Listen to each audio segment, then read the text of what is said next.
Itchy skin! He's got clam flu! What? No, I was just scratching. Freezer! It's a kid's cartoon. Bright colors, silly jokes, goofy characters. But every so often, SpongeBob SquarePants takes a turn that doesn't just feel odd, it feels wrong. The laughter fades, the world of Bikini Bottom grows quiet, and suddenly you realize this isn't the same cheerful show you grew up with. One episode in particular has stuck with fans for years. Not because it's funny, but because it feels like it was never meant to exist. What happened? Oh, just a little security measure I've been working on. Now all Krabby Patties self-destruct 10 feet beyond the Krusty Krabs! One course meal begins like so many SpongeBob adventures. Plankton is plotting yet another attempt to steal the Krabby Patty formula, but what should be lighthearted quickly spirals into something deeply unsettling. Here's the thing. When Pearl, Mr. Krabs' whale daughter, shows up unexpectedly. Stay back, whale! I'm privy to what you do to organisms like me. I've seen those documentaries. Plankton reacts with more than just cartoonish fear. He runs in pure terror. And it's not a gag anymore. There's something disturbingly real about it. Plankton knows whales eat creatures like him. And that's when Mr. Krabs hatches an idea that crosses a line even for him. Stay with us, because in this breakdown, we're diving into the darkest corners of SpongeBob's world. By the end, you'll see why some fans believe these episodes were never meant for children at all. But before we dive deeper, ask yourself this. Why would a show built on laughs and innocence spend an entire story torturing one of its main characters until he's pushed to the edge of life itself?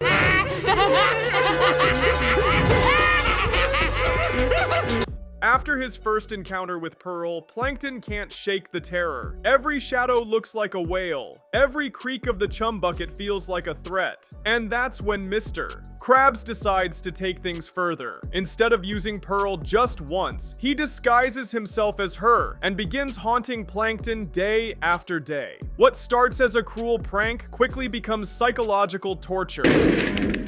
I'm hungry! No! That should keep her out.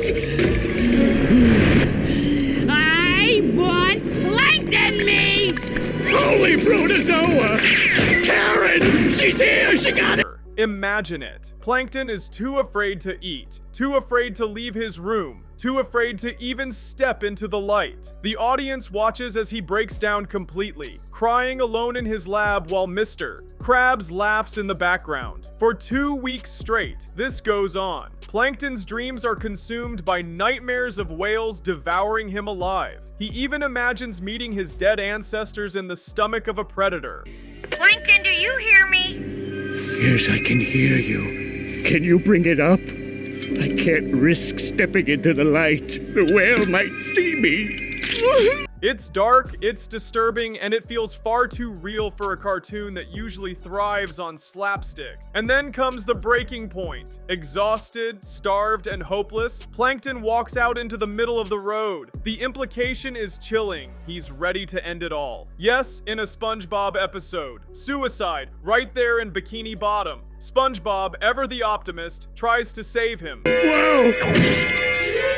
Hey! Get me out of here! No! He tells Plankton that everyone has fears, even Mr. Krabs. And in that moment, Plankton finally learns the truth. It wasn't Pearl tormenting him, it was Krabs in disguise the entire time. Here's the question though, what does it say about Mr. Krabs that he spent 2 weeks tormenting someone just for fun? And why would Nickelodeon air a story that shows a beloved character driven to the edge of death? Surprise! I figured what you needed was a party to help cheer you up.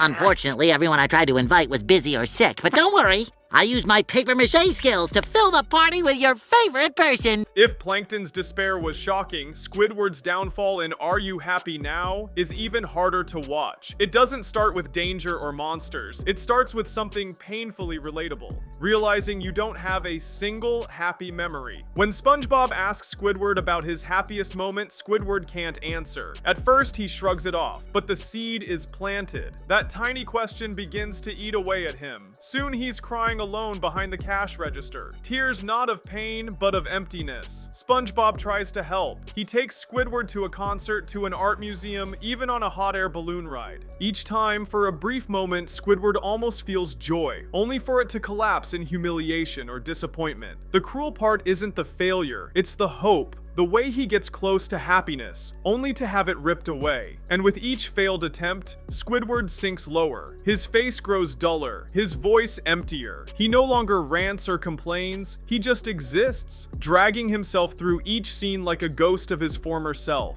The episode doesn't hide it. This isn't just sadness. It's depression, creeping in frame by frame. By the end, SpongeBob throws him a surprise party. But when Squidward sees nothing but a room full of SpongeBob faces staring back, he snaps. He rips them apart violently, desperately, as though tearing through his own despair. Here's the haunting part. Unlike Plankton, Squidward doesn't fight to escape. He accepts it. He resigns himself to misery. And that's what makes it terrifying. It's too real. So here's the question. Why would a children's cartoon dive so deep into something as raw and hopeless as clinical depression? If Are You Happy Now was subtle and psychological, Graveyard Shift takes a different route, straight up horror. It starts innocently enough. Squidward just wants to close up shop, but Mr. Krabs decides the Krusty Krab will stay open all night to make a little extra money. SpongeBob is thrilled. Squidward is trapped. That's when Squidward, bored out of his mind, decides to have fun at SpongeBob's expense. He makes up a story, the tale of the hash-slinging slasher, a fry cook who lost his hand, replaced it with a rusty spatula, and died tragically, only to haunt the Krusty Krab every Tuesday night. The story is supposed to be a joke, but here's the eerie part. It begins to come true. The lights flicker, the phone rings with no one on the line, and then, the most unsettling moment. A bus screeches to a stop outside. Out steps a dark figure dragging his spatula hand. Tap, tap, tap. 3 knocks at the door. The scene shifts from playful to bone-chilling. The camera lingers too long on the shadows. SpongeBob's nervous laughter dies out. Squidward the prankster now shakes in silence. Both of them wait, frozen, as the figure slowly enters the restaurant. This is where the episode shines. It doesn't rely on gore or jump scares. Instead, it weaponizes suspense. The silence, the slow steps, the way you can almost hear SpongeBob's heartbeat. And just as we're certain this is the end, the figure speaks. Not a ghost, not a killer, just a kid applying for the night shift. A punchline that releases the tension but doesn't erase it. Because here's the thing, why did every single sign of the slasher's arrival actually happen? Coincidence? Or something darker? Cartoons aren't supposed to leave you staring at the ceiling at night, but these episodes do, and not by accident. Each one hits a nerve that feels disturbingly human. Take One Course Meal. On the surface, it's slapstick, Mr. Krabs playing dress up. But dig deeper and you see something chilling. Psychological torment, fear used as entertainment, and a glimpse of someone being driven to the edge. Plankton isn't just scared, he's broken. And that's not comedy. Then Are You Happy Now? An episode that dares to show depression without a safety net. Squidward's spiral is painfully real. The cluttered home, the refusal to move, the emptiness of every attempt to cheer him up, it mirrors the hopelessness some viewers know all too well. It doesn't end with healing. It just ends. And that silence is what makes it terrifying. And finally, Graveyard Shift. It looks like campfire horror, but beneath the laughs is something bigger. The idea that stories, once told, can take on lives of their own. Squidward creates a monster out of boredom, and then has to face it. Maybe the episode's punchline lets us laugh, but the unease lingers. Were we laughing because it was funny, or because it was too close to feeling real? That's the brilliance and the horror of SpongeBob's darkest episodes. They blur the line between childish fun and adult fear. They remind us that behind every laugh track, there might be a shadow waiting. So the real question is, were these accidents, or did SpongeBob's writers know exactly what they were doing when they left us with nightmares disguised as jokes? So, what do we make of this? SpongeBob isn't just goofy faces and catchy songs. It's a series that sometimes dipped into territory so dark, it still makes fans uneasy decades later.